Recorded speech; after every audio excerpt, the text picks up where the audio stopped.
My name is Kate Leslie, and I'm the Associate Director of Education at Syracuse Stage. Welcome to our online Young Playwrights Festival. Each year, hundreds of high school students from all across Central New York submit their 10-minute plays and performance pieces to us.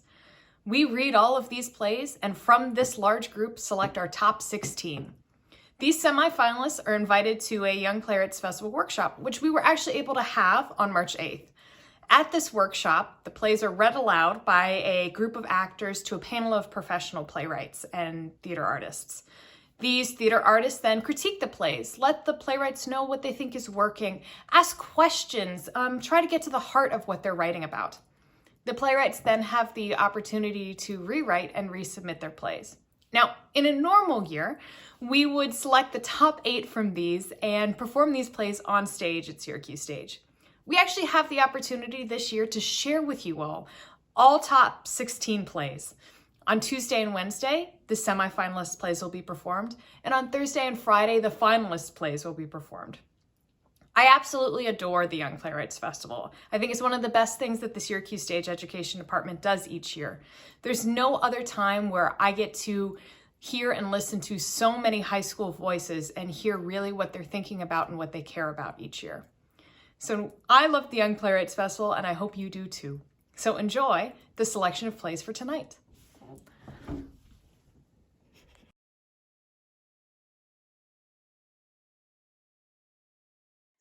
Hi, my name's I'm a junior at Camden High School, and I wrote a pretentious play about crossword puzzles, or why the word ally has 2 meanings. This isn't the first play I've ever written, but it is the first I've ever submitted to the Young Playwrights Festival, and I definitely will continue playwriting. My inspiration for the play came from absurdist books like Catch-22 and Slaughterhouse-Five. While I was writing the play, I kept thinking, what if I did this? Well, these weird, random thoughts I had, and I tried to mush them into something strange but cohesive, kind of like a crossword puzzle in a way. My favorite part of working with the festival was hearing feedback during the workshops in March, because it definitely helped in developing the play into what it is now. My biggest takeaway is that you should forget the little nagging preconceptions in your mind and follow your dreams. Because you may not know where they might lead you. Yes, it definitely is cliche, but this experience has proved a little truth in that. Thank you. A humble pastel abode. It is the kitchen of an apartment with a window overlooking city streets.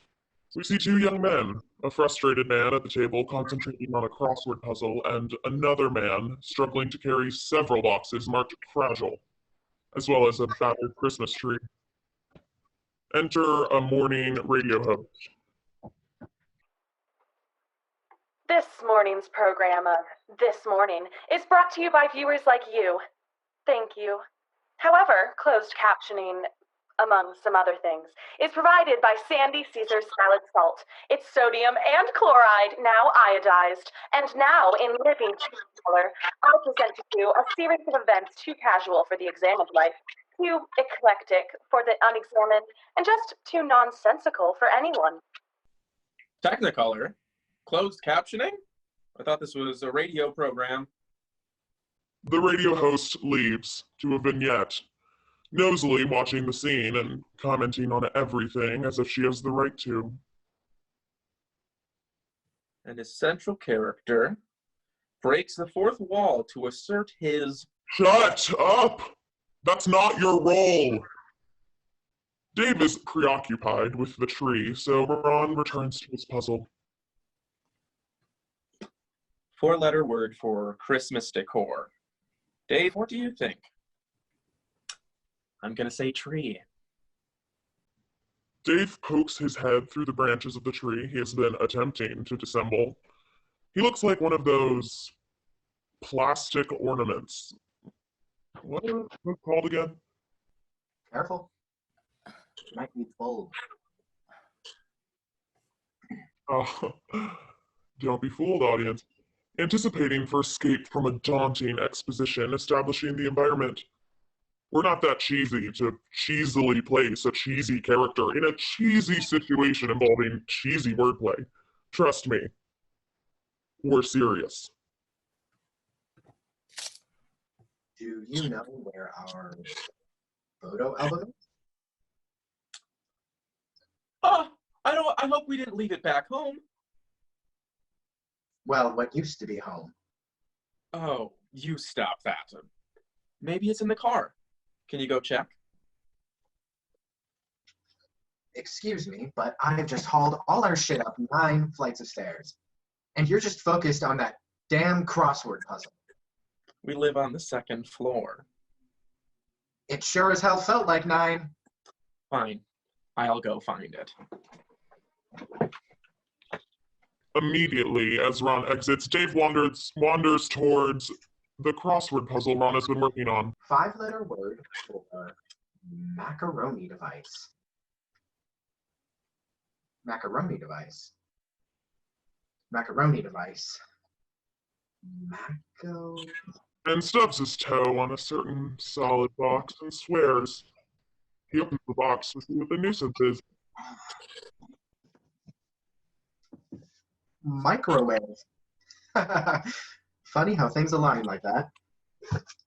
Enter Ron, exasperated and heaving breath, slamming the door shut. Hey, Ron. Dave? A macaroni device. I'm thinking microwave or something. Dave, I went out to the car, and you're not going to believe what I saw. There was a big flash, and I thought it was a gunshot because it's a city, and it's an American city. But I looked over my shoulder, and there it was. Flash! Crash! Clash! A man in a cosmonaut outfit enters, wielding a stereo in one hand and a laser phaser gun in another. He shoots them both. Rips up the crossword puzzle and exits through the window. Blackout. When the light returns, we return to the exact situation at the beginning. 2 young men, one frustrated on a crossword puzzle, the other struggling to carry boxes marked fragile. This morning's program of This Morning was brought to you by viewers like you. Thank you. However, closed cap... Radio is shut off by Ron, who is more interested in his crossword puzzle. 4-letter word for Christmas decor. Look at that. It's probably... Wait, it could be bulb. I'll go back to that one. Let's see. Hey, Dave, what's a word for a macaroni device? Microwave? No, it's only 5 letters. One of them is A. I don't know. Don't you ever get bothered by those damn crossword puzzles? You spend all this time on finding these dumb words. Some of the clues don't make any sense. There's typos everywhere. Radio! It's radio. They meant macaroni device. 2 down, 7-letter word for the inescapable romance. Don't they get boring after a while? I like them. It gets your mind going. A tired brain is better than a weak one. Fun fact, another word for a lover of crossword puzzles is a cruciverbalist. I learned that from last week's New York Times. The crossword puzzle, that is. Say, did you watch that film you were hearing about? The one about World War II or something? Allies and Axis. Yeah, it was interesting as far as war docs go. I remember back home, my brother and I would play battles. He'd be on one side, and I'd be on the other. And we threw sand at each other like atom bombs and spaceships. And then we'd get up and just throw sand at Pop. And then Pop would get all mad, but he wasn't really mad. And He stops reminiscing, saddened by something he can't express. That's a dumb word, isn't it? What is? Ally. In both of the world wars, we were the allies, the US, the UK, the USSR. But right after the war, literally right after, it was the Cold War, and we weren't allies with the Soviet Union anymore. You can get into all the crap about strategy and the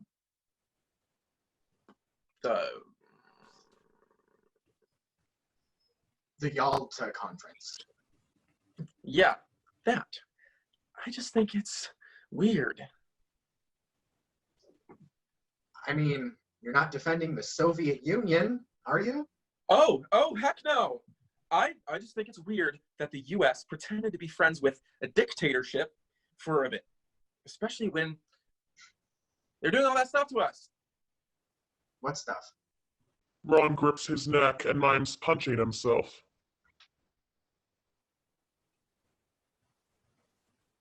Oh. The depressive nostalgia hits in again. Ron doesn't realize anything. He turns on the radio to distract himself. We here at This Morning would like to make a correction. The historic Christmas truce between opposing European sides was between Allied and Central powers, not Allied and Axis powers. Our mistake. And it occurred during World War I, not World War II. Also, our mistake. This correction was brought to you by Sir Corial. Is it new? Yes. Does it work? Yes. Are you sick? Yes. Is it caused by a heart valve problem? No. Then Sir Corial is right for you. Next on our program, what are words? What are words? What are words? The radio host, I, exit on some improvised drawl. Meanwhile, Ron continues his crossword puzzle. Four-letter word for Christmas decor. Well, that's obviously ally. What? Four-letter word for Christmas decor. It's obviously tree. Oh. Hey, where's our photo album? Crap. I hope we didn't leave it in the car. Wait. Never mind. It's in one of those boxes. Dave opens the box to find a leather photo album. He turns a few pages and finds a small rocket-shaped bulb. It's a Christmas ornament labeled Pop. It's not even Christmas, but what the hell? He puts the bulb on the tree. His glee diminishes. He takes the bulb off and looks at it.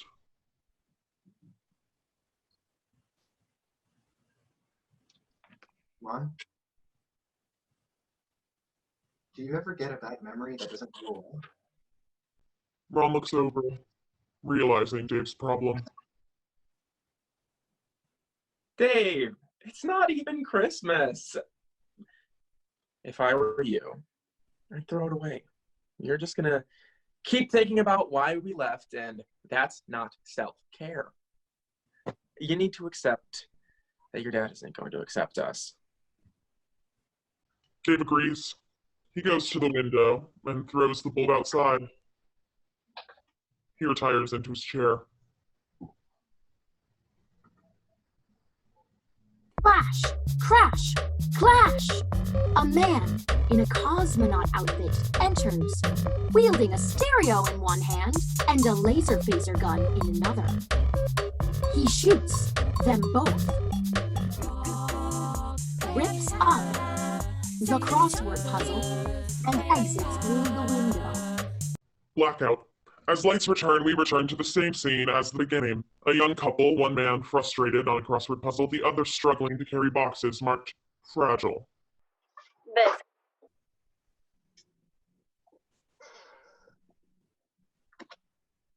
The radio host is pulled off by a very long cane, Charlie Chaplin style. Flash! Crash! Clash! A man in a cosmonaut outfit enters, wielding a stereo in one hand and a laser phaser gun in another. He shoots them both. Rips up the crossword puzzle and exits through the window. Blackout. As lights return, we return to the same scene as the beginning. A young couple, one man frustrated and the other struggling. This morning's program of This Morning was brought to you by... Four-letter word for Christmas decor. I'm going to say tree. What do you think, Dave? Well, yeah, it's probably. Why'd you shut off the radio? What radio? It's living Technicolor. It's glitching. It's all advertising, and they're all so absurd. You know that ad for Sandy, Caesars, salad, salt, whatever. It's sodium and chloride. Now iodine. They're adorable. They love to finish each other's. Yes. It's like they're trying to be postmodernist, but don't know shit about it. Ronnie, I've never heard you swear before. New Year's resolution. Swear more. Alleviates all the pressure of life. I thought it was to be what's it called? A cruciverbalist. Lover of crossword puzzles. I learned that from last week's New York Times. What's it about crossword puzzles anyway? You're doing them all the time. I don't know. It gets your mind going. A tired brain is better than a weak one. There's something so postmodernist about random, unrelated, absurd things being connected in a web of normalcy. Intricate. So darn intricate. Where the unexamined life is worth living. A realm in which rubber ducks explain Cleopatra's death. Where garden gnomes are a part of 34 Cross, the Australian Open tennis team of 1975. Where a Russian cosmonaut solves everything. Where childhood sandbox wars solve 77 and 75 down. The USA and the USSR. And that helps 104 across. Christmas decor. Ally, Dave. It's ally. In these crossword puzzles, Dave, the two most distant institutions can become temporary allies. Two spaceships sailing their way out of Pop's home, starting from 2 down. Closets. Ron returns to his spot and kisses Dave, hoping for an answer. Well, what? You said a cruciverbalist, lover of crossword puzzles. I learned that from last week's New York Times. yeah, I love my crossword puzzles. And meanwhile, I have to haul all of these boxes up 9 flights of stairs. We live on the 2nd floor. It sure as hell felt like 9. Fine. I'll go get it. Get what? Ron stops in his path to the door and looks at his hands. What are they? What is this? I don't know. I thought you said something about a photo album. Photo album? We don't keep a photo album. Suddenly, the door slams open and it's Ron. Dave, I just went out to the car and you're not going to believe what I saw, but there was a big flash and I thought it was a gunshot because it's a city and it's an American city. But I looked over my shoulder and they were... Ron number 2 and Ron look at each other in utter flabbergasted. They touch hands, two souls colliding in sheer incompatibility of existence. To put it plainly, they are shocked. Ron number 2 backs up in horror and jumps out of the window. Ron is frozen. Dave is surprised, but has seen enough shit to always gear towards the rational. Oh, my God. So you try to cheer me up after the whole Pop incident by hiring a doppelganger of yourself to terrify me into happiness. I love you, Ron. Dave embraces Ron, and Ron's still frozen. Well, now what? Clash, crash, clash! A man in a cosmonaut outfit enters, wielding a stereo in one hand and a laser phaser gun in another. He shoots them both. Rips up the crossword puzzle and exits through the window. We here at This Morning would like to send off our show with a message from our sponsor, Sandy Caesar's Salad Salt, asking you to have a salty day. This program has been brought to you by viewers like you. Some contrived, pretentious, meaningless viewers like you. Fuck you. I've got mine. 9 + 1 pages too much of goddamn nonsense.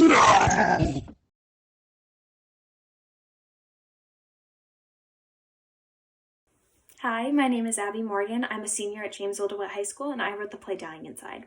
So I was inspired to write this play because last year I decided to dye my hair, do blue and green streaks in it. And there's just a sort of perception with girls who decide to dye their hair an unnatural hair color that they must be having a mental breakdown or going through something in order to want to do something like that. And so I kind of just wanted to play around with that concept and see where I could go with it.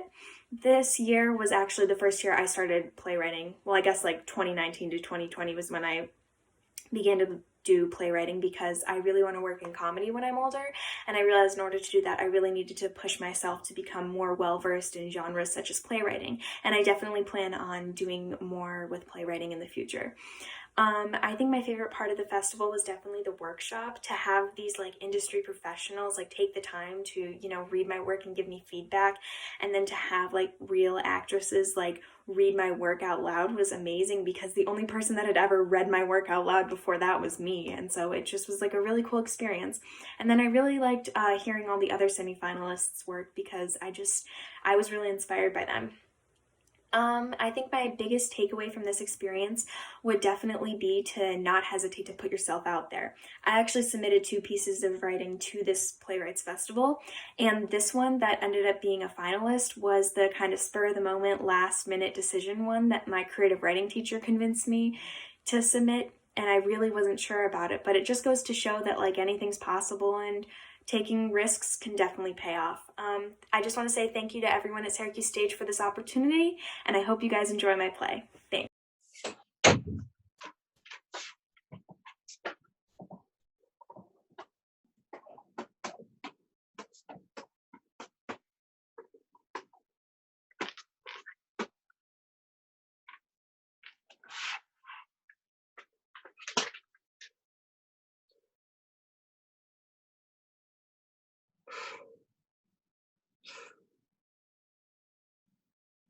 Have you ever had the sudden impulse to dye your hair?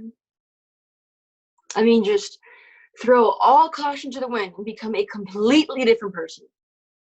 Usually, this impulse can be attributed to one of the following reasons. 1, you actually want to dye your hair, which is very rarely the case. 2, you just got dumped. 3, you're having a nervous breakdown. 4, you want to reinvent yourself. 5, any other life-changing event or crisis-worthy reason. A few weeks ago, I, myself, was going to dye my hair because of reasons 2 and reasons 3. So at least this way, I was killing 2 birds with 1 stone. Or a bottle. Why did I decide on the color orange? Well, because I felt bad for it. Now, before you judge me, allow me to explain my thought process. At the beauty store, they were nearly out of every other color except orange. I mean, they were practically boxes and boxes of it overflowing on the shelves. Every other color had gotten chosen by somebody else at least once, but not orange. Poor orange. Unloved, overlooked, ignored. And I had never spiritually connected with an inanimate object more than I did with this bottle of neglected hair dye.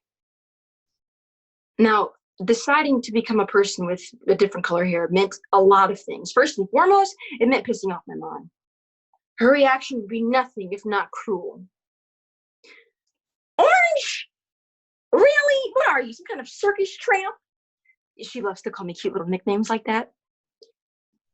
Mom, I don't have to listen to you anymore, okay? Really? Says who? My therapist. Oh, she's paid to tell you all kinds of crap like that. I actually don't think it's crap at all. And you're not the boss of me anymore. What did you just say? I'm losing you. Talk later? Even though I was a somewhat functioning adult, she was an even older and much more functioning one who was mean enough to make Gordon Ramsay cry. Even after 5 years of therapy, Zoloft, and avoiding her phone calls, I could still barely gather up enough strength to make poor life choices. But if I was going to be a disappointment, I was going to do it in style. And it's not like I had anyone at all to worry about impressing anymore anyway. I mean, seeing as I am a biological woman, I wonder if he was ever actually even impressed with me. It's funny how you can get used for the approval of someone else's parents for 5 years and not even realize it. His name was Brian. And I remember it clearly.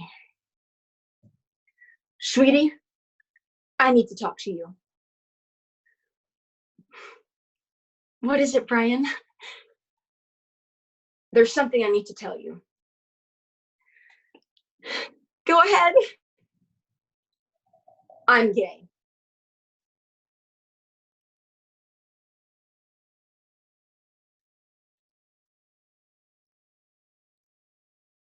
Huh.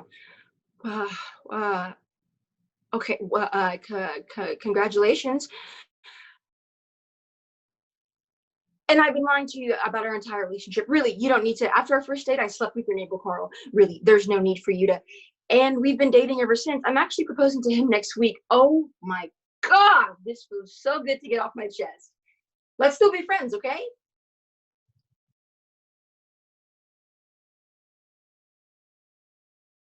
Now, of course, I was completely fine with him being gay. I'm not a monster or an evangelist. But I mean, those were 5 years of my life he took away. I would have loved to pretend to be his girlfriend. That would have been fun. You know, it's not fun investing 5 years with somebody who was fundamentally not attracted to you. I mean, at the end of this conversation, I thought I was getting a proposal. Instead, I got a nice helping of emotional baggage. I was fully aware that dyeing my hair after a breakup would make me a walking stereotype. I mean, I could just picture the women at my job. They'd be looking at me like, have you guys seen her hair? I know, poor thing. Bless her heart, she must be going through something. Actually, Melissa, I am going through something. But at least the biggest problem in my life is having hair the same color as a Cheeto, not a husband convicted of tax evasion. I mean, I was having a stare down with the dye. I had spent a whopping $12.50 on it, so continuing to let it sit there would just be a waste of money. But on the other hand, if I was actually going to go through with the process, was $12.50 enough to invest this with? The logical answer was no, absolutely not. But my impatient, more impulsive answer was, this should be fine. I didn't have any time to slow down as I began to unscrew the bottle. Slowing down would give me time to rethink my choices, and I just could not afford to do that. With a deep breath, I poured the bottle onto my scalp, and I could just feel the cool liquid running through my hair. I felt the bright, fiery color igniting my scalp. I was about to become a completely different person. But why wasn't it working? My hair still looked the same, just wetter than before. It was at this point I realized maybe, just maybe, If I'd read the instructions, I would know. I grabbed the bottle and started scanning through the intense 5-step process. And it was then that I saw the fatal warning. Only works on blonde and bleached hair. Brunettes just can't win, can they? I mean, looking at this another way, this universe was basically giving me a second chance. At that moment, I could have just washed up the die and pretended none of this ever happened. But that would require some level-headed decision-making that I was not fully equipped to do yet. And since I didn't feel like making the 2-mile pilgrimage back to the store, I researched some other ways to bleach my hair using household items. The best thing I found on Yelp was some homemade review, and it was like, allow the sun to naturally lighten your hair. But I lived in Seattle, where there was no sun. Not then, not ever. Just gray, gloomy skies, cold wind blowing on a constant loop. Depression personified in nature. Loneliness, nobody to keep you warm. Just you alone in bed with your own thoughts.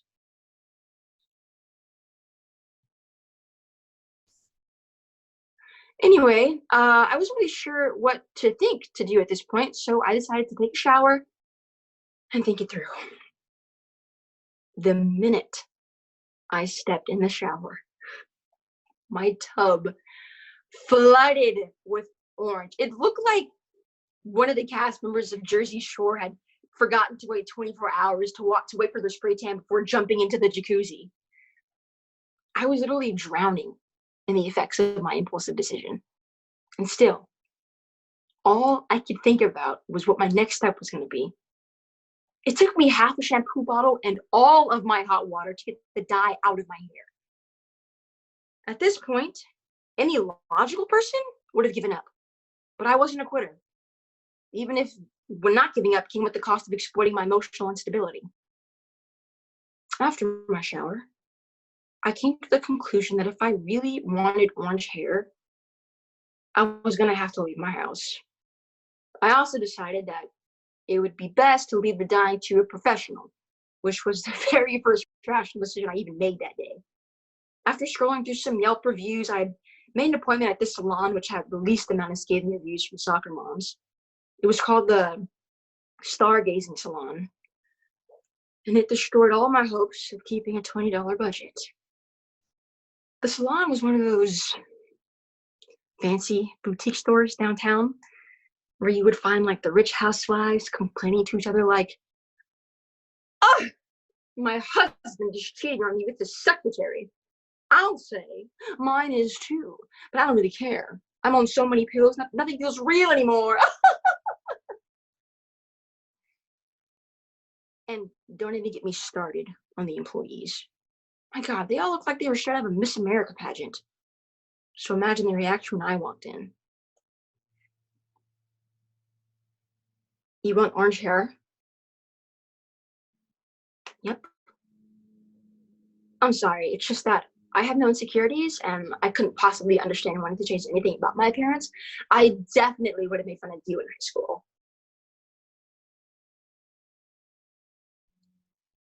They didn't say that out loud, but I could tell that's what they were thinking. I saw the looks on their faces.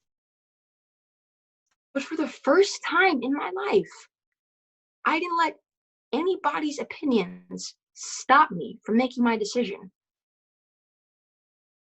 And it's funny because this was the first time I probably should have. After a very meticulous process of putting things in my hair and then washing them out, I finally achieved my goal. And my God, you should have seen it. My hair was a glowing flame. Bright orange locks cascaded down my head like lava coming out of a volcano. Everyone's eyes couldn't help but be drawn to it. They gazed upon me with fascination, intrigue, curiosity. It was unique, it was edgy, it was different, but most of all, it was fucking horrible. I mean, by the time I got home, I had my heart set on shaving my head. I mean, what the hell was I thinking? Why on earth did I think dyeing my hair orange, fucking orange, was smart? It's okay. I can fix it, right? I mean, I'll just shave my head and buy a wig. And since I lived with nobody had to know. Remembering how alone I was, though, didn't make me feel any better. God, I was so alone. I was gonna die alone. Not just die alone, but die alone with orange hair.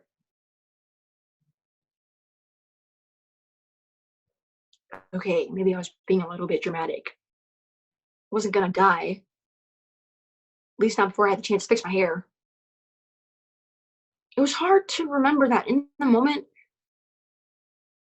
It kind of felt like everything was on fire, including my head. But I mean, even beyond that, my entire world, as I knew it, just came crashing down. I mean, 3 days ago, I thought I was getting proposed to. Proposed! Instead of planning an engagement party, I was sitting in my bathroom with orange hair, hysterically sobbing in the fetal position. After a good 5 to 10 minutes of me feeling sorry for myself, I pulled myself up off the floor, wiped a few tears, glanced at my reflection, and then immediately cried for a few more minutes. But after that, I got up again and silently looked in the mirror. As I observed the orange-haired, puffy, tear-streaked reflection staring back at me, I realized a few things. 1, shaving my head with a Venus razor would cause problems, not solve them. 2, eventually, I would stop crying. 3, I forgot to leave my trash out for the garbage truck. 4, just like my orange hair, my heartbreak was temporary. 5, I was going to be okay.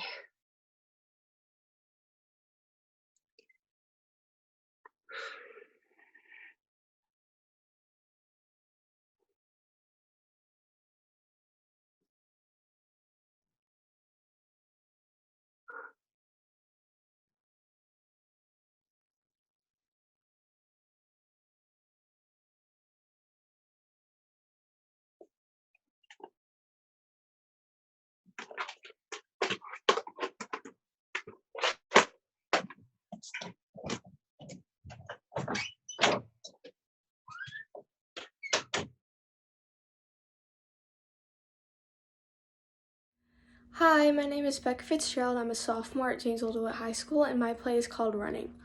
My inspiration to write this play was basically just to explore some life philosophies in a kind of obscure way.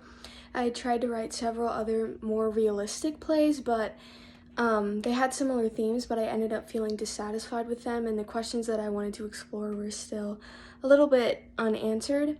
And so I took a different approach and ended up with this. This is my first play I've ever written, and I will definitely continue after this, especially after everything I've learned during the festival. My favorite parts of the festival were working with my teachers and peers at school and during the workshop to work on and perfect the play, because it allowed me to hear everyone's different perspectives on not only writing and stories, but how the message related to them. My biggest takeaway from this was it really showed me how much power and influence we have with writing and how our stories and ideas can affect others. And then I also learned how to deal with the challenge of putting bigger concepts into a smaller runtime of a play. So overall, this was a very beneficial experience for me, and I love doing the Playwrights Festival. I hope you enjoy my play, and I'll be enjoying everyone else's. Oh, this hurts so bad. When is this over? Don't know, but I'm enjoying the journey. Well, look at that scenery over there. The trees are nice. That's a pretty bird. Oh God! Did you see that? Yeah. That snake just ate the bird. Well, that's the way it goes. Well, remember a few miles back when you stepped on that scorpion? Yes, it still hurts every step I take. What about this is so funny? Oh, I wish I could stop. Will anything good happen on this run? Maybe, but maybe not. Then why do we keep doing it? It gets easier. What do you mean? We're going the same pace. You've been going the same pace the whole time. How did it get easier? How is this easy for you? It just gets easier. Do you two be quiet? You're wasting your time with all this gibber-gabber. That's why you're falling behind. Falling behind? We're all going the same pace. Well, my running is still much better than yours. I'm trying to accomplish something. We only have so much time, you know. I always feel like I'm running out of time. How do you know how much time is left? This seems never ending. No, I don't want to think about it anymore. There's another reason you're falling behind. You shouldn't get so caught up on the negative things. Just keep running. I don't understand. Clearly. Anyways, your form is all wrong. Your feet look like they hurt. Everything hurts. Can we stop now?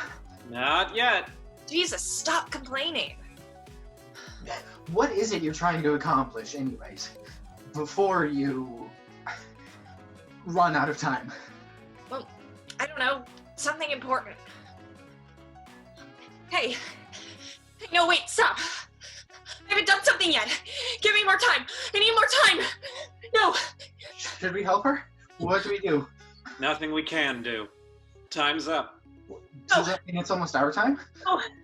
No, stop. No way to tell. No.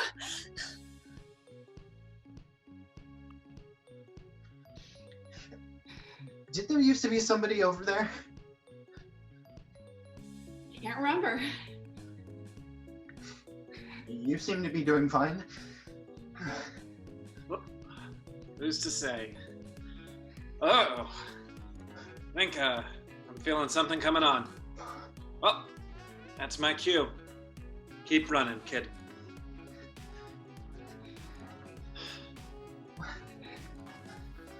What do we get out of running? What do we gain at the end? Oh, come on! Talk to me. What else is there to do on this run? I don't know. What do we get out of stopping?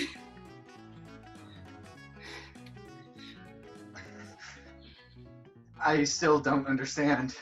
But why do we keep running? I don't know. We just do. Just keep running until we don't, and that's it.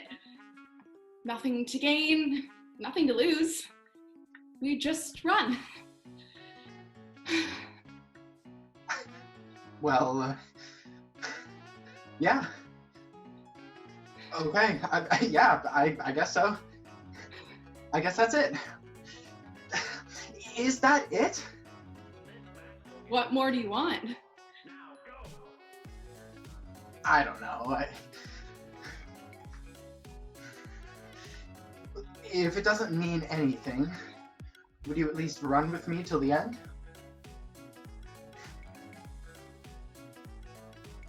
Yeah. I'll stay.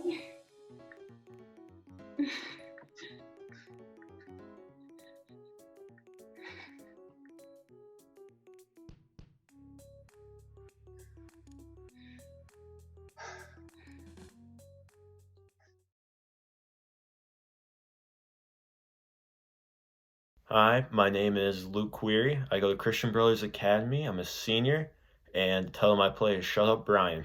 I was inspired to write my play because it was an assignment from my creative writing class, and we all had to write a play and submit it to the festival, so that's what got me into the festival. This is actually the first play I've ever written, so I haven't been doing it for a long time, and who knows, I might continue. I'm going to study business at University of South Carolina next year, so who knows, maybe I will. And my favorite part of the festival was going to Syracuse Stage and being able to get notes from the students at Syracuse and all of the other people that helped out from Syracuse Stage. And my biggest takeaway is I didn't have a lot of confidence in writing my play at first. I didn't think I'd make it very far, but obviously I stuck with it and look where I am now. Yeah, thank you. Shut up, Brian. In space. I already know damn well that you took my socks because I know I left them in my bag last night. Why would I even want to steal your socks? We all have a certain amount of us with us that are made specifically for us. Well, I don't know if it was an accident or on purpose or some dumb prank, but all I know is that last night I put the socks in my bag and then I woke up and they were nowhere to be found. Look, as far as I know, they could still be at the space station.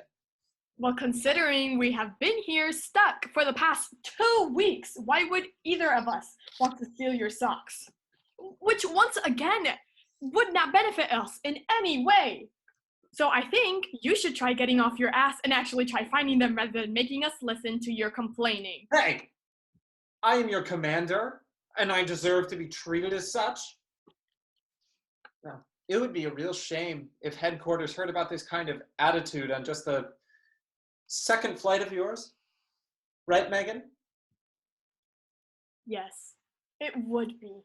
I'm oh so sorry, my dear commander. Hey, David? What, Brian? What could you possibly have to say right now? I just wanted to know if you've checked our fuel, air pressure, and thrusters before you went to bed last night. Oh, my lord, Brian. Isn't that dumb stuff like literally the only reason you're aboard? I did check all of them, and they looked fine. But according to our safety rules, you are supposed to check all of those before sleeping. I mean, you are the commander. Yeah, you're right. I am the commander. And I took a look at all that stuff, and we're good to go. Well, maybe if you didn't take so long in your repairs at the station, we probably wouldn't need to be checking gauges every 5 seconds. Well, maybe if you and Megan didn't hit the station, I wouldn't have needed the extra time. That is in no way my fault. She's our pilot, and if NASA thinks she can fly a damn spaceship, I think it is fair for me to assume that she can do it without nearly destroying the thing that we came there to fix. Do not try to blame that on me. You were too busy listening to your shitty rock music to give any advice. And when I did ask, your instructions had us scraping against $150 million piece of technology. And Brian, maybe if you could spend less time studying our rule books and tried helping the actual mission, you wouldn't have needed to take your sweet time working on the station. Yeah, Brian. How about you try doing your job instead of trying to be so smart all the... Hello there. Yep, the team is all good. Oh, no. How serious is it? All right. Well, we'll get right to it then. What was that? That was mission control.